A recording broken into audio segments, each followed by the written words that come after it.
Kan? Bahkan pimpinan KPK juga ada ya, ada 2 pimpinan KPK yang diserang juga, dikerjai juga. Betul bang, misalnya Pak Agus ya waktu itu rumahnya itu ditaruh benda ya seperti bom ya, tapi ternyata bukan gitu kan, mirip saja gitu kan. Kemudian Pak Laude dilempar benda seperti molotov ya, dan kemudian ya ketika ditelusuri ternyata nggak ketahuan juga siapa yang naruh atau siapa yang melempar gitu kan. Gitu. Tapi sebetulnya saya ingin tanya juga, walaupun mungkin saya bisa duga ya, Bang.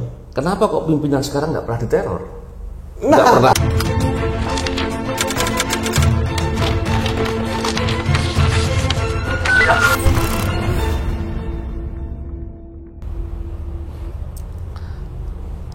Bismillahirrahmanirrahim. Assalamualaikum warahmatullahi wabarakatuh. Salam sejahtera untuk kita semua. Salam integritas anti korupsi. Hari ini saya kedatangan tamu, sahabat saya, influencer anti korupsi. Beliau adalah Yudi Purnomo Harahap. Dia punya YouTuber juga. Dan nanti kita bisa lihat, barangkali kawan-kawan perlu simak juga apa yang diceritakan sama Yudi. Kali ini saya akan bincang-bincang, diskusi santai dengan Yudi terkait dengan beberapa hal, terutama terkait dengan masalah serangan-serangan terhadap orang-orang di KPK. Mas Yudi, apa kabar? Alhamdulillah baik bang. Wah senang rasanya bisa ketemu abang di sini. Tadi habis nganter istri dari kantor. Oh. Ya, karena kerja kita kan sekarang ternak teri bang, antar anak antar istri. Oh luar biasa, keren. Sambil ya tetap memberikan penceramah atau narasumber anti korupsi lah kepada masyarakat ya. Biar semangat berantas korupsi di masyarakat jangan lemah. Wah gitu, Bang. Top, luar biasa itu, keren. Mas Yudi, di masa Mas Yudi ini jadi ketua wadah pegawai, saya ingat sekali itu Mas Yudi beberapa kali membuat rilis terkait dengan serangan terhadap orang-orang KPK, insan KPK, yang itu belum pernah ada yang diungkap dengan benar. Artinya kalaupun waktu proses terhadap saya pun prosesnya juga bermasalah. Nah, mungkin Mas Yudi bisa cerita ya, gimana tuh? Ya benar bang, jadi ya kita paham lah, kita kerja di KPK itu bukan pekerjaan yang mudah, karena yang kita lawan adalah koruptor yang punya jaringan, punya uang, punya kekuasaan, dan mereka bisa berbuat apa saja. Dan yang paling penting, koruptor itu tidak mau satu hari pun di penjara. Bayangkan mereka kan selama ini adalah orang yang hebat gitu kan, orang yang kuat, pejabat gitu kan. Kemudian harus berhadapan dengan KPK gitu kan. Jangankan jadi tersangka gitu ya. Jadi saksi saja mungkin sudah keringat dingin gitu kan. Nah, dari situlah kemudian ya dari pengalaman kita kan banyak lah teman-teman kita yang kemudian mengalami teror gitu kan, baik yang terungkap di publik maupun yang tidak gitu kan. Nah, salah satu yang terungkap di publik kan penganiayaan tuh bang, di salah satu hotel di mana ketika itu kan sedang bekerja mereka kan, yang pertama. Kemudian ketika melaksanakan tugas ternyata mereka malah dianiaya gitu. Dan itu kan saat itu menjadi perhatian publik ya, bahkan kita sampai membentuk rantai manusia solidaritas pegawai KPK untuk ditindaklanjuti. Tapi ya ternyata itu sampai sekarang ya kasusnya akhirnya ya selesai begitu saja gitu kan, tanpa ada misalnya dibawa ke pengadilan atau apapun juga gitu kan. Bahkan pimpinan KPK juga ada ya, ada 2 pimpinan KPK yang diserang juga, dikerjai juga. Betul bang, kita melihat bahwa pimpinan KPK ini itu kena rumahnya itu kan pertama misalnya Pak Agus ya, waktu itu rumahnya itu ditaruh benda ya seperti bom ya, tapi ternyata bukan gitu kan, mirip saja gitu kan. Kemudian Pak Laude dilempar benda seperti molotov ya, dan kemudian ya ketika ditelusuri ternyata nggak ketahuan juga siapa yang naruh atau siapa yang melempar gitu kan. Karena gini bang, kalau saya melihat bahwa orang-orang ini kan sama ini kan kalau pimpinannya kita teror gitu kan. Ketika pimpinannya diteror ternyata tetap kita berantas korupsi. Pegawainya diteror gitu kan, misalnya kayak abang gitu kan. Supaya mereka berharap, wah nih Bang Novel ini kan orang yang istilahnya menjadi kayak tanda kutip gitu bang ya, simbol gitu kan di KPK gitu ya. Tapi ternyata gitu kan. Ketika abang diserang, kita malah lebih tekadnya masih kuat gitu kan. Jadi mereka salah gitu kan. Nah akhirnya kan mereka ngapain? Ya udah akhirnya kan ada revisi undang-undang KPK, ada seperti ya seperti itulah akhirnya salah satu caranya disingkirkan pula gitu kan kayak kita. Tapi ya sekali lagi misalnya kita nih Bang ya, ini kan dalam kutip kan semacam bentuk teror ya, artinya teror terhadap lu udah nggak kerja lagi lu di KPK. Tetapi mereka lupa bahwa mereka bisa memberhentikan kita ya kan secara administratif, tapi intelektual kita, ilmu kita, pengalaman kita itu nggak bisa mereka hapus dari diri kita Bang. Gitu. Tapi sebetulnya saya pengen tanya juga, walaupun mungkin saya bisa duga ya. Iya Bang. Kenapa kok pimpinan sekarang nggak pernah diteror? Nggak pernah juga diserang, nggak pernah juga dipermasalahkan, atau bahkan orang-orang yang selama ini nyerang-nyerang KPK itu malah dukung mereka gitu. Nah, kenapa itu kira-kira itu Mas Yudi? Saya juga nggak paham gitu kan Bang. Itu mungkin masyarakat yang nilai gitu kan. Padahal kita lihat ya pimpinan sekarang dewas ya dalam kutip menghukum gitu kan dua pimpinan gitu ya, etik gitu ya. Tapi ya saya bilang kok adem-adem aja gitu kan. Nggak ada yang seperti dulu kan. Kita dulu sampai ada DPR, ada hak angket misalnya, atau pansus, ataupun kita diserang sana sini gitu kan waktu kita masih di KPK gitu. Padahal ketika kita di KPK begitu banyak koruptor gitu kan yang ditangkapi oleh KPK gitu kan, dan itu menjadi sesuatu prestasi yang luar biasa karena memang KPK didirikan untuk menangkap koruptor-koruptor yang jabatannya luar biasa gitu kan. Betul. Saya ingat sekali waktu sebelum saya diserang, sebelumnya memang saya itu sudah diberitahu akan diserang. Saya bahkan sehari sebelum saya diserang itu saya sempat atau merasa lah kok ada sesuatu yang nggak beres tuh.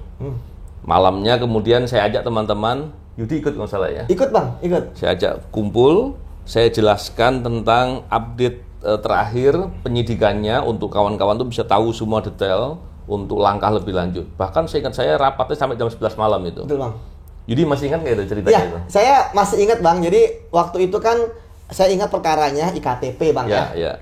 Dalam perkara IKTP itu kita kan sudah menetapkan tersangka gitu ya, dan ternyata dari pemeriksaan saksi-saksi itu begitu banyak nama-nama yang terungkap di situ, dan kemudian kita waktu itu saya ingat rapatnya sampai malam itu Bang, sampai jam 11-an itu rapatnya adalah kita membahas bagaimana tindak lanjutnya. Nah, kita kan waktu itu gabungan 3 satgas Bang, gitu kan, dan kemudian ketika selesai kan abang pulang, kami pun pulang. Nah saya masih ingat bahwa abang ketika saya sampai rumah kan abang biasanya kan suka ngirim kalimat-kalimat motivasi lah. Saya ingat tuh kalimat terakhirnya adalah kita harus menjadi orang yang baik, orang yang damai gitu kan. Karena kalau orang suka ribut, jangan-jangan dia itu lahir dari tanah sengketa gitu kan. Karena suka ribut. Nah, dari situ kemudian ketika saya baca, ya sudah kan saya tidur. Nah, begitu subuh, saya dapat ada kayak WA atau dulu BlackBerry atau apa gitu, saya lupa Bang ya. Itu berantai gitu kan. Nah, itu email ada kayak kata-kata itu bahwa abang diserang. Tentu saja saya kaget gitu kan. Apakah saya bilang apa nih hoax gitu, atau karena dulu kan pernah tuh ada juga katanya ada ada penyidik yang meninggal dan sebagainya, padahal ada hoax gitu kan. Nah, tapi ternyata benar gitu kan, dan abang dan baru saya kira-kira jam 9 lah saya datang, atau jam 8 saya datang ke tempat, saya lupa rumah sakit apa. Rumah sakit Mitra Keluarga. Mitra Keluarga itu pertama, dan saya ngeliat abang gitu kan. Dan di situ ya alhamdulillah saya ngelihat banyak orang sudah datang gitu Bang, baik itu tokoh-tokoh nasional dan sebagainya. Memang gini, terkait dengan masalah luka bakar yang kena air keras itu, penanganannya kan ya memang kejadian itu kan jarang ya. Jadi dokter perawat yang terima saya di UGD itu juga agak bingung juga. Terus kemudian langkah yang dilakukan ya dibersihkan pakai air terus. Itu yang paling menolong. Dan memang sebelum saya ke rumah sakit saya sudah guyur terus pakai air, dan itu banyak perbaikan yang bisa dialami. Siangnya di Mitra Keluarga saya kemudian dikasih di bius total, disiram dengan air murni, diguyur lah banyak-banyak gitu. Karena juga itulah jalan yang paling mungkin untuk ditolong. Terus setelah itu dibawa ke rumah sakit JC ya. Saya juga datang ke JC. Itu malah dekat dari kantor Bang. Dekat dari kantor. Betul. Nah, disitulah pengobatan matanya. Hingga kemudian karena banyak diskusi dengan para dokter, dengan pimpinan KPK saat itu, kemudian diputuskan saya dibawa ke Singapura besoknya. Nah, dibawa ke Singapura itu pertama kali saya dirawat di Burn Center, jadi pusat luka bakarnya SGH, kayak rumah sakit nasionalnya Singapura lah gitu. Nah, di sana saya dirawat di sana kurang lebih 6 hari atau 7 hari gitu di rumah sakit yang di bagian instalasi luka bakar oleh para ahli luka bakar, dokter ahli luka bakar. Dan beberapa dokter itu malah pernah punya keahlian terkait dengan menangani korban perang. Memang luar biasa. Alhamdulillah memang waktu itu karena perhatiannya juga dari pemerintah juga banyak terkait dengan upaya pengobatan, akhirnya banyak perbaikan untuk kulit. Alhamdulillah kulit saya kembali. Dan masalah mata yang menjadi problem. Mata itu kemudian awal-awal diupayakan untuk sembuh tanpa tindakan apa-apa.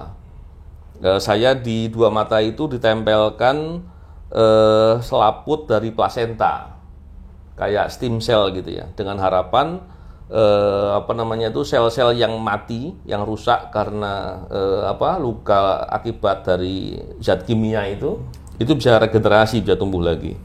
Tapi ternyata ditunggu sampai 4 bulan itu nggak terjadi kejadian itu. 4 bulan sampai 5 bulan lah. Itu nggak sampai bisa ada recovery, dan satu-satunya jalan adalah dioperasi.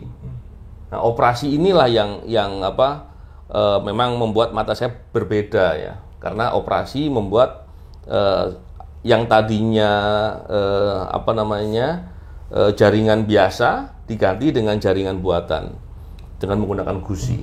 Itu setelah dioperasi itu 2 tahun saya bisa lihat pakai mata kiri. Penglihatan saya tumpuannya mata kiri. Hingga kemudian awal 2020 mata kiri saya buta permanen, ya tinggal yang kanan. Itu yang kejadiannya, dan perawatannya dilakukan dengan intens. Awal-awal luka bakar, setelah itu masalah pengobatan mata. Kalau nggak salah Yudi pernah ikut kok datang ke Singapura ya? Iya. Pernah lihat kan? Iya, saya pernah jenguk abang ya. Abang dulu berapa lama bang ya? 1 tahun kali ya? Sekitar 9 bulan. 9 bulan. Nah, saya 2 kali lah saya jenguk abang ke sana bersama dengan teman-teman ya. Yang tentu kita kan menjenguk abang itu kan pertama ya kita ingin tahu keadaan abang, yang kedua ya tentu kita pengen dapat motivasi dari abang lah gitu kan. Karena kan sama-sama memotivasi. Saya dimotivasi Yudi juga.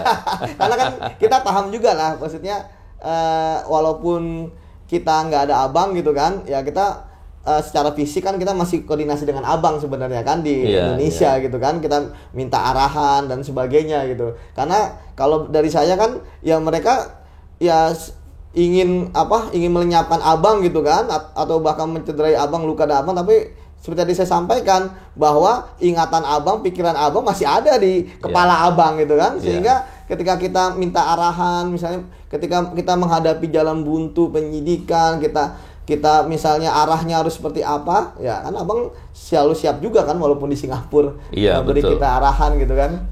Dan gini ya, kadangkala saking habis akalnya para koruptor itu, dia manfaatkan buzzer untuk hina-hina gitu. Betul lah Bang. Dia pikir orang yang dihina itu jadi hina. Betul. Orang yang dipuji-puji jadi mulia, padahal tidak begitu. Nah, ini yang nggak paham dia. Malah kalau dilihat dari perspektif lain, saya juga jarang atau hampir tidak pernah bahkan melihat, membaca apa yang disampaikan oleh buzzer-buzzer yang nggak penting itu. Kenapa?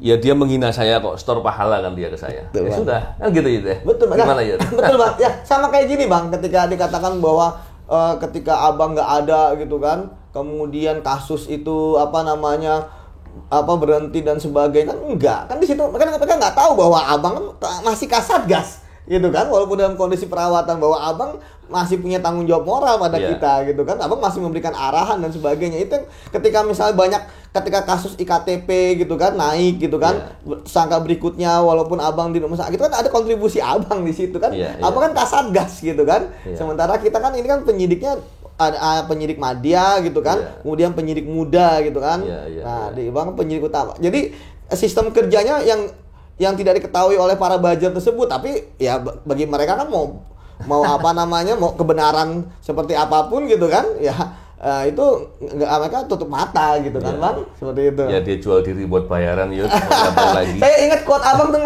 apa sampah, apa lalat, apa gimana tuh, Bang? Oh iya, iya. Gimana tuh, Bang? Gini, lalat itu mau dinasehatin seperti apapun, percuma. Dia akan memilih sampah daripada bunga. Mau dibilang, ini bunga lebih harum loh, lebih bagus, kamu lebih bagus ke situ. Dia nggak mau, dia ke sampah. Mau diapain lagi? Padahal lebah aja maunya ke madu ya, Bang. Iya, Maunya ke bunga maunya ya, ke bunga. untuk dapat madu. Hasilnya gitu. madu. Itu. Kalau lalat ke sampah dapatnya apa? Belatung, Jadi racun. Iya, jadi racun terus jadi belatung. Iya, iya. Terus kalau kita makan yang dihinggapi lalat, sakit perut kita kan? Nah, itu. Siap, Bang. Oke. Jangan jadi lalat. Jangan. Ya, kan? Ya, itu tadi bincang saya dengan Mas Yudi Purnomo Harahap, mantan Ketua Wadah Pegawai, influencer anti korupsi.